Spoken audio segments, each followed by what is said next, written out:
এই মুহূর্তে সরাসরি নির্বাচনের খবর জানবো, চলে যাচ্ছি নওগাঁয়। নওগাঁয় রয়েছেন আমাদের সহকর্মী তৌহিদ ইসলাম।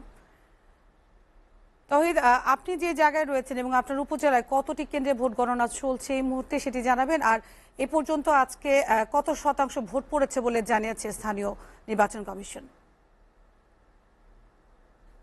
একদম শেষ ধাপের উপজেলা নির্বাচনে নওগাঁর 3টি উপজেলায় অনুষ্ঠিত হলো আজকে এই ভোট। মহাদেবপুর, নওগাঁ সদর এবং মান্দা উপজেলায় ভোট গ্রহণ কিন্তু শেষ হয়ে গেছে। এখন চলছে ভোট গণনার কাজ। আমরা আছি শহরের পিটিআই স্কুলে। আপনাকে জানিয়ে রাখি, এই স্কুলে ভোটার সংখ্যা কিন্তু 2695টি। তার বিপরীতে কিন্তু এখন পর্যন্ত সারাদিনে মাত্র 625টি ভোট আসলে কাস্ট হয়েছে। এখানকার যিনি প্রিজাইডিং কর্মকর্তা রয়েছেন তিনি আমাদের বিষয়টি নিশ্চিত করছেন। আর একটু আগেই আমরা নওগাঁর যিনি জেলা প্রশাসক গোলাম মাওলার সঙ্গে কথা বলে জানতে পেরেছি দুপুর 2টা পর্যন্ত নওগাঁ সদর উপজেলায় 12% ভোট কাস্ট হয়েছে, মান্দায় কাস্ট হয়েছে 23% এবং মহাদেবপুর উপজেলায় কাস্ট হয়েছে 15%।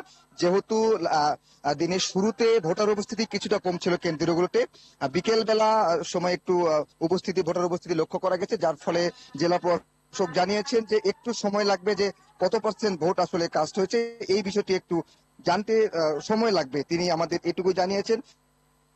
আর আমরা যে কেন্দ্রে আছি, কেন্দ্রের কথা বললাম ভোটার উপস্থিতি খুবই কম ছিল, তবে শহরের তুলনায় গ্রামের দিকে কিন্তু ভোটার উপস্থিতি পেয়েছিল। আর আইন শৃঙ্খলা বাহিনীর কথা যদি বলি, খুবই ভালো ছিল। বাকি যে নির্বাচনগুলো এখানে অনুষ্ঠিত হয়েছে এবং আজকে যেটি অনুষ্ঠিত হলো, আইন শৃঙ্খলা বাহিনী আইন শৃঙ্খলা পরিস্থিতি খুবই ভালো।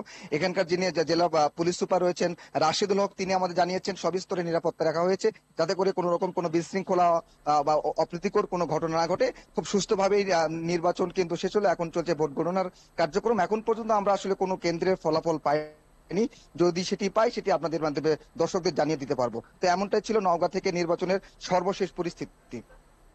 তৌহিদ ইসলাম, আপনাকে ধন্যবাদ জানাচ্ছি।